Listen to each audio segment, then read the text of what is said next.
thing. How do we feel about some of these theaters and establishments being silent in this?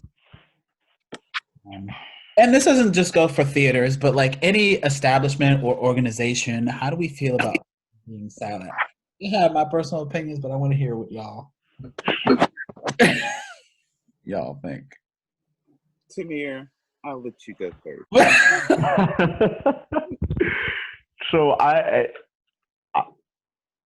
can't sit here and pretend that there's like one way to feel about it. There are a lot of conflicting things that I feel. With like certain people who I've worked for, who I was like, I admire this person or that person and different things. And I think that there's a fine line to toe when it comes to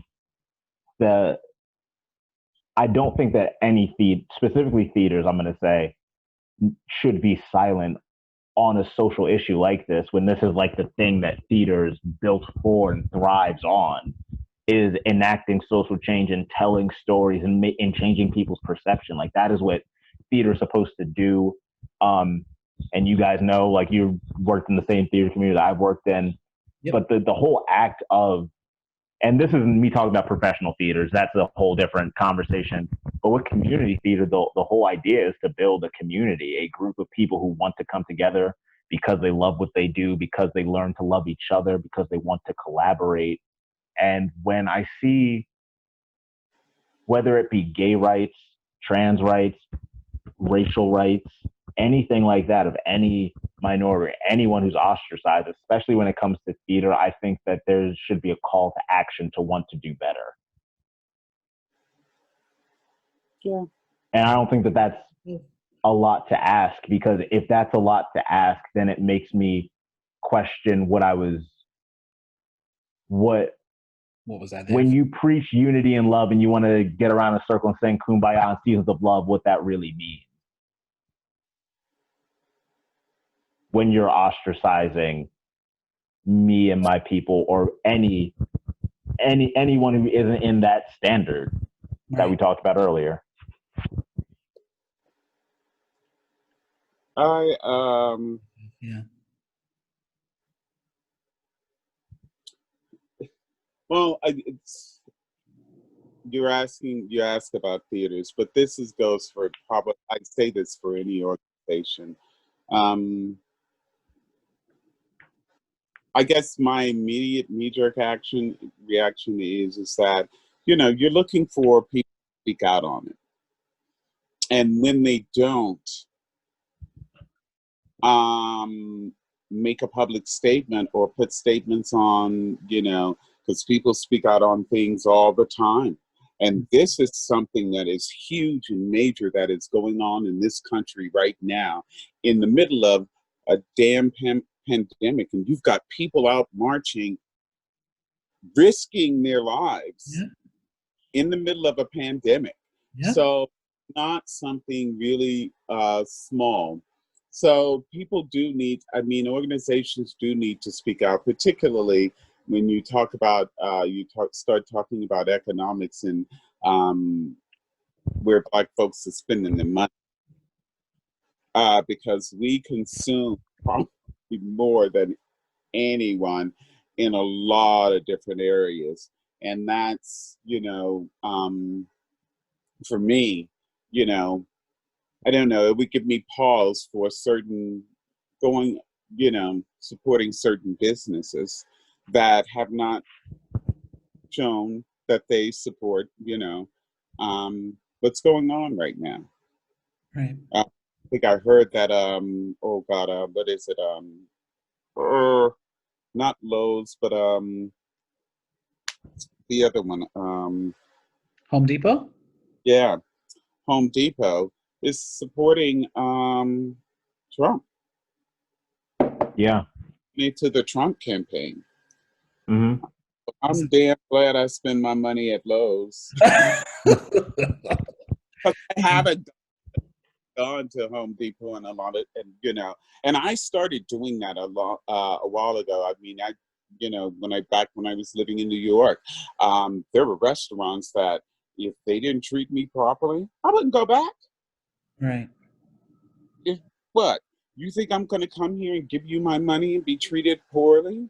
Right. No, absolutely not for any kind of reason. And that's one thing that we have to start realizing, you know, that we do have a lot of economic power and start exercising that power that we do have by not spending our money in certain places, that don't support. And sometimes it's difficult because it may be something that's the only option. Right. But Mhm. you have to find another way of getting in and saying, look, um, this is what you need to start doing. And you do need to call people out, and people do need to be called out. But I don't know. I just think that, um, where we're at right now, you do have to keep people accountable. But the thing that concerns me is that more than anything is because people have very short memories. This going on right now in June. By August, this will be about a memory, and we'll be on to the next one. And that is the thing that pisses me off. We have to stay, I want to see, and that includes myself, Right. find some way to get involved and to be part of the solution. Because if you're not, then you're part of the problem. Become And you complacent. don't do anything big. You don't have to go out and run for, you know, your city council. It's just that if you make a difference in someone's life, each and every day, or support your brothers and sisters, encourage them, that's what people don't get when they say, you gotta get out and do your part. Yeah. They're not telling you you need to go out and you need to run for Senate. Office. Right. Right. No, they're not. You get out and you start supporting and encouraging and lifting up your brothers and sisters that are doing poorly, you know.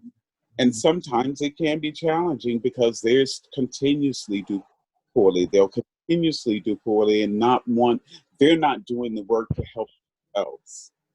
Yeah. We have to, lift up, each other up and reach back and continue to pull one another forward. Right. Because if we don't do that, then you're expecting someone else to do it. No, then you're part of the problem. Yep. Yep. Brandon, I wanted to hear what your thoughts were on the question you asked. Yeah. um Come on, little Malcolm. I've been heartbroken. I've been heartbroken by I just feel like there was no urgency, especially from a lot of the local theaters. Yeah.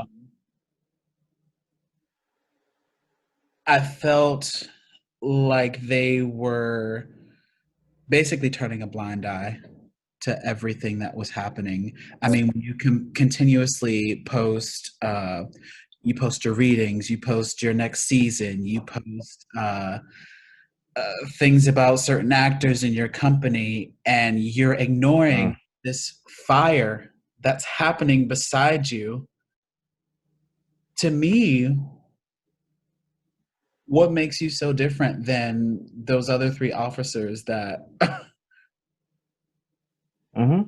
that were doing nothing while this cop is like putting a knee on,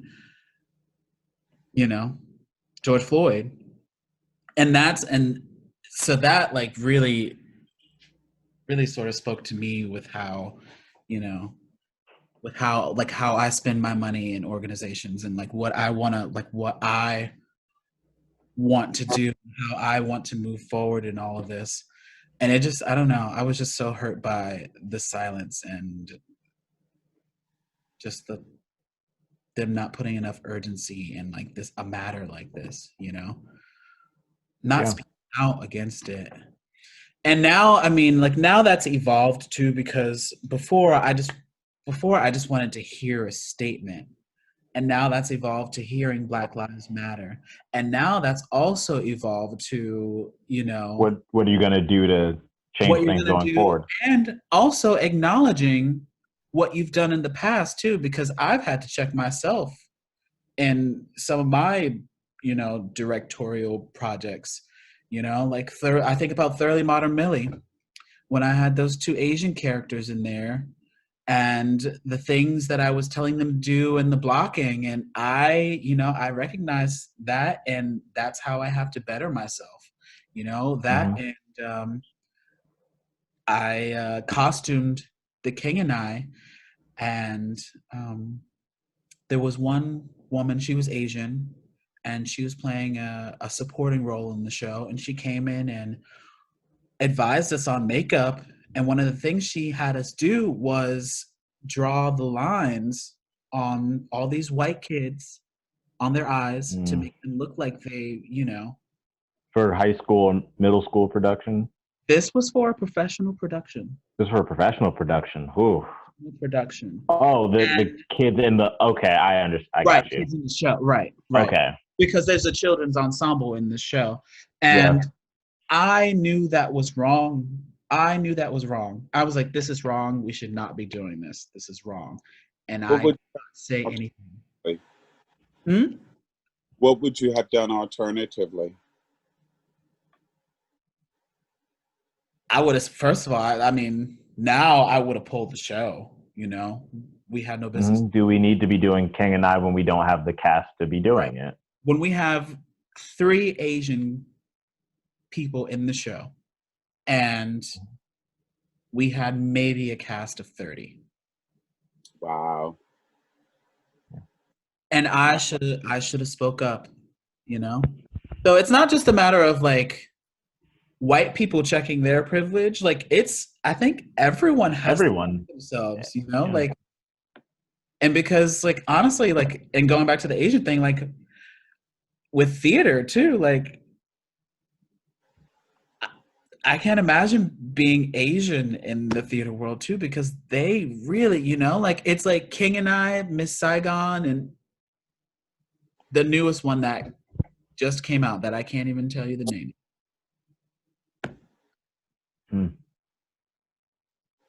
Mm-mm. It's true. Hispanics is Lat the Right, Latino. right, right. You know. So But it's a problem within our- every. that's I'm sorry. That's where each that's why you have your Lin Manuels and you have your August Wilsons and you know people of color that are writing shows and things that reflect your community and where you came from, and suffice it to say that probably sounds crazy, but we've seen a lot of white stories and we've seen many of them, but they don't, many of them don't know our stories. Hmm. um, I saw something the other day that I sent a friend of mine a story on a young black man. I'm looking for it now because I'd never heard that this happened, and I was just couldn't believe that that this happened, but and B that it was that I'd never heard of this, and I'm looking for it right now. But it's this little kid, little black kid. They It's kind of around kind of the same story like the Emmett Till story. I was gonna say, was it Emmett Till? Yeah. No, it wasn't Emmett Till because I knew about that one. Now I can't even find it, and I know I just sent this to him the other day. Right. This drives me nuts. I'm reading so much stuff right now Yeah. that Mm. that I can't keep up. You know, It's a lot. It's it's a full. lot.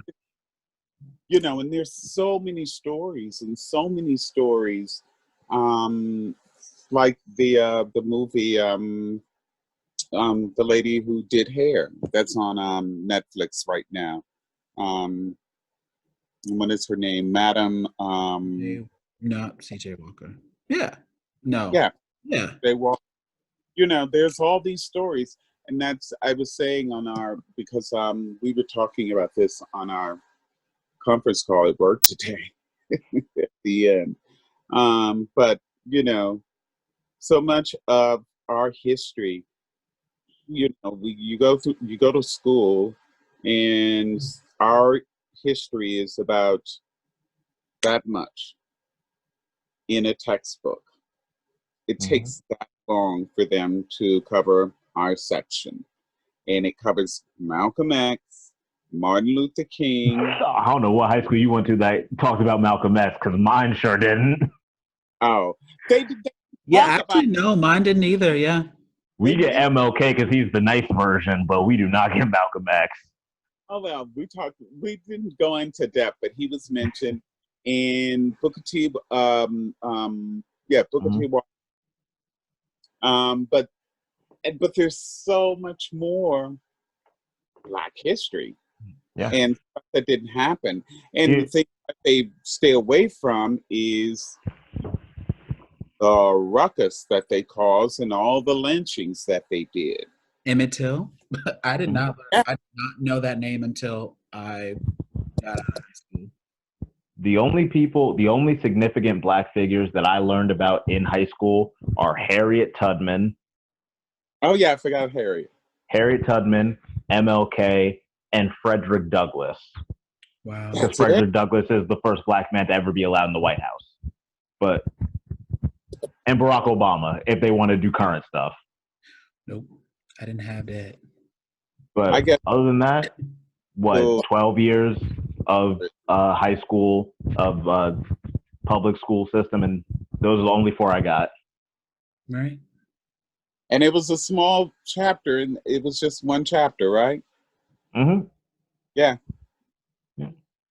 Probably in February too. Ah, But You do a little coloring, you do the coloring book of Harriet Tubman and mm-hmm. yep. And don't even like that. That's the thing is like it's so interesting to me because I feel like I don't even know the real history of something like the Underground Railroad. I know the concept of it, and I know the name Harriet Tubman, but I'm quite sure there were other women and people of color who were attached to we probably definitely should know about. yeah, but and that's why when I got out of high school, and I had a very good friend um, when I started doing theater. He was a writer, and he was also a voracious reader, and I learned tons from him. I started and mostly about reading. You know, I was always a reader, but hanging out with him, he turned me on to all of these Black writers that, and a lot of Black literature that I had not read. You know, James Right. Baldwin is my Mm-hmm. most favorite authors. I'm actually reading. I actually just got a play of his, just like Got a, last week. Got a James Baldwin play last week that I want to read. oh, you did? Yeah. Yeah, yeah. He was amazing, an amazing man. And I was listening to one of his recordings on YouTube today, and strangely enough, this was back in the '60s, and the conversations that he was having then are so relevant to right now. And it's the same. It's the same stuff. Go back and listen to. Just go on YouTube and listen to some of the stuff that he's talking to people about and about race in America. And it's just strange that we're having, and I say strange, but it pisses me off, frankly, that we're still having this conversation.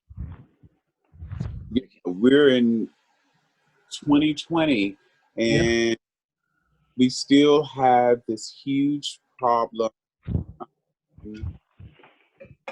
where, and this, we kind of keep coming back to this, but with Black men in this country, the way that we're viewed, and our lives don't matter to them. Yeah. Actually, I just watched this a little bit of a comedian act today, like a little clip on somebody's Facebook, and this comedian was just going off. He was just kind of like, it's strange to me how people refute the phrase Black Lives Matter and how that's even an argument. We're not even trying to say Black lives are equal. We're not trying to say Black lives are superior. Just they matter, you know. How are you going to argue? Like, it matters a little bit. Like, how are you going to argue that? You know what I mean? Right. No, Tamir, all lives matter. No, I'm sorry. Which, no, but here's the thing is, and I'm not going to sit here and act like I'm a perfect person because, like, honestly, before, very recently, I was one of the people who was also like, all lives matter. Like, I think that is because of who I am as a person. Like, I truly, truly believe in equality and not having Black people overcome white people or anything like that. And I was someone who was like, all lives matter. Like, I really don't get this thing until recently, until like I really like reflected in myself and had real conversations with people. Right. And that's one of the things that I feel like we're not doing right now is I've seen a lot on social media being like, if you don't agree with me, unfriend me. If you don't agree with me, I can't even see you. I can't do that. I can't, you're just wrong, blah, blah, blah. I want to cast you out. And I'm like, you shouldn't cast people out because genuinely stuff like this is lack of understanding and being intolerant. All intolerance means is that you just don't know or you don't want to know. Right. But as the people who do know, I feel like we have that responsibility to shed light on situations and things that people don't know about. Like what we're doing right now. Like I feel like it's more important to even people who have hurt us to be inclusive and to be like, but this is like how it should be. I think that is more important than just saying, I know who my friends are now. Right. That's funny that you say that because I have not unfriended anyone on my page that has posted, Blue Lives Matter or, posting things like Candace Owens, which, oof, don't get me started on her, but, posting her or, things like that because maybe there's that will enlighten them or change, maybe, think a little bit. Question something like that. That's all it takes is just like the seed of doubt. Right. Yep. Well, I will say I haven't unfriended anyone, but I have a friend that has posted negative things about Barack. And I didn't unfriend her, but I tapped on those little 3 dots. Okay. And put her on a 30-day hiatus. Right? Now, Lawrence, I do give you permission if they say anything about Michelle. That's taking it too far. Okay. Anything about either of them. And but you know what? That wasn't really what it was about. It was that her and her friends were making jokes about them as monkeys. And that's where I draw the line. Oh no, see, that's when good. And see, and it's that, and I thought long and hard. I was like, I should unfriend this MF. And I didn't, but I made her disappear for a long time. Yeah. For a very long time. Because the thing is that I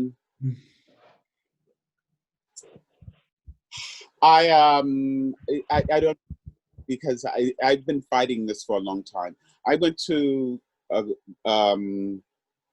traveling for work, and we went to Ireland, and I was sitting there with one of the guys. We have this dinner on the second night, and I was sitting there with one of our CEOs, And we were, talking, having really good conversation, and he's a white guy and really incredibly nice guy. And um, um, because I'll digress. So we started talking about politics, and I found out that he voted for Trump. I was like, God damn it. Why do you have to say that? You know, and but I stopped in the moment because I remember I have these conversations with my brother often, and he's like, "Look, you can't always, people have to have their own opinion," and they do. Mhm. And it was in that moment, especially because, the guy did was saying he said why he voted for him, and he said now that he doesn't really he probably looks at him a little differently now. Yeah. And but he was really a nice guy otherwise, and so it kind of made me understand and that you can't go around, because that was at the time that people were cutting people out of their lives left and right. And I was like, you know what, you can still be friends with them, and maybe somewhere along the way, and this is about keeping hope alive, Jesse Jackson, um, that you if you have you if you want change, then you have to be the change you want. Right. Mm-hmm. You cannot expect change and then do what you're the person you're fighting with. You have to be the change you want. Exactly. Yeah. And that means, being kinder when people, like my grandmother used to always say to us, when people throw you stones, you throw them love, Yeah. Mm. and it gets very difficult to do. And I kind of hate when people, because everyone's saying this, particularly with regards to Trump, they used to say it on The View, that when they go low, you go. When Barack and Michelle would say, you when they go low, people were like, "Oh, screw that, you got to go." And sometimes you do have to get it in the dirt with people, but Right. I think that you have to do that, one, A, judiciously, and B, you always want to stay true to you. Mhm. Yeah. Stay true to who you are at the core, because it's very easy to let people erode your heart. Right. And that is one thing that I refuse to do. I'm not going to and that's, why I've never,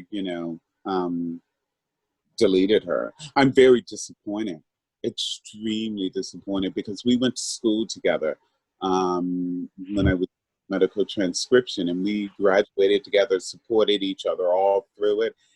And she was a great person.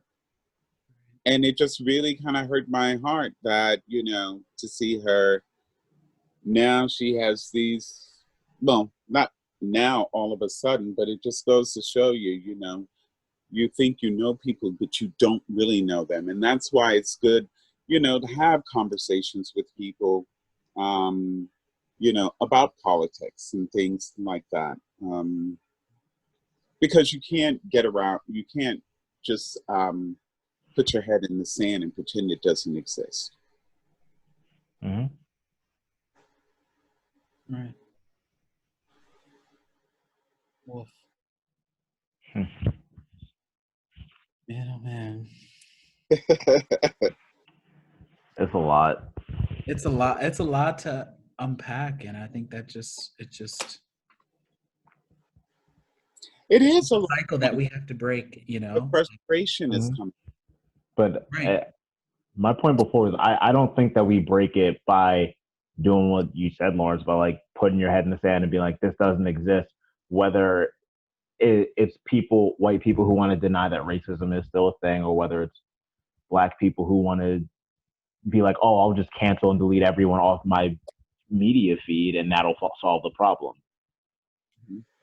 You Yeah. know, like for example, I don't know if you guys heard about this, but Stroudsburg, Pennsylvania is now like trending because of a high school student.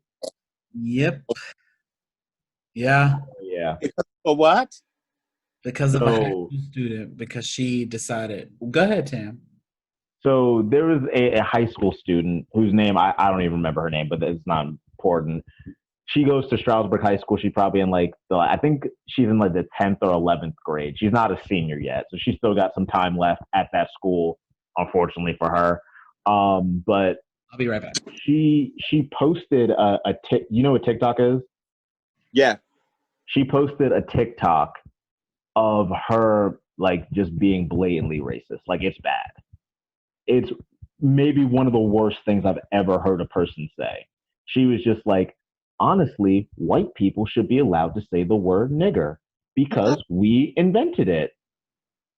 And she literally goes on. It's like a 30-minute video, 30-second video. She goes, yeah, pretty much like honestly, when you walk down the hallway and you say, yo, what up, my nigga, and all that other stuff to your other black friends, it's because you did what all other good black people did. Like you stole this word from us good, honest white people.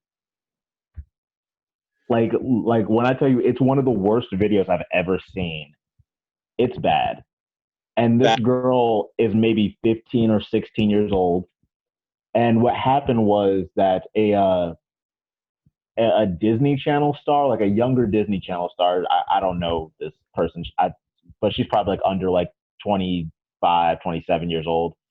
She saw this TikTok and then reposted it on her Twitter. And because she's famous, people started reposting it and watching it over and over again. oh my God. And then Stroudsburg, PA made national news basically. You're kidding me. Yeah. Which is they just had the high schoolers from Stroudsburg actually organized a march this past weekend to say like Stroudsburg is not a racist area. This individual does not represent our school or our values, our community, our town. Like this part of Pennsylvania is not racist. Like, yeah. Right. That and like the thing that is upsetting to me is that one, I think this girl's an idiot for posting something like that, whether she's being serious or whether it's a joke. In her mind, I think is still terrible either way.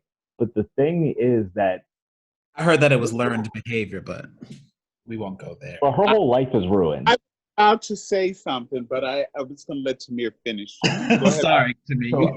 So, the thing is, I was saying this girl, I think this girl's honestly an idiot because her whole life is ruined now.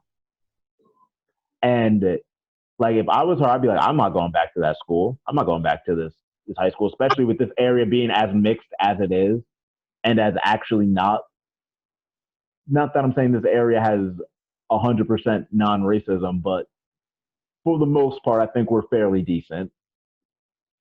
Right around Strasbourg, yeah. Further up in these mountains where I live at, yeah. oh. Look, yeah, but the thing is that the way to combat this isn't to like do what we're gonna do and cancel this girl and probably bully her. People are probably gonna be egging her house because everyone knows who she is. Like her name is out there. She put her whole face in the video. She didn't care when she uploaded it. But the thing to me is that when we react negatively to situations like this, all it does is now this girl is going to grow up and be like, I said something that I probably thought was a joke at the time. And look how all these black people reacted to me. Like they're just as bad as I thought they were. And then she's going to teach her kids that. Or her uncle is going to be like, these black people were bullying my niece. And it's just going to go down the line and reify the thought she already has. And I'm not saying that what she did was right. I'm not trying to defend this girl, but I'm saying that this girl needs to be taught that that's not an okay way to be. You can't do that by condemning her. Yep. Yep. The white people are coming for her more than the black people, though.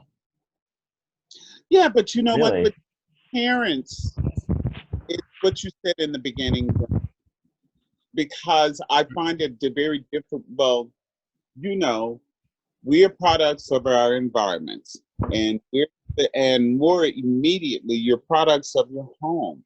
So she's learned this and heard this somewhere. She's not a toddler, true, but No. from somewhere she thought that it was okay and for her to do that.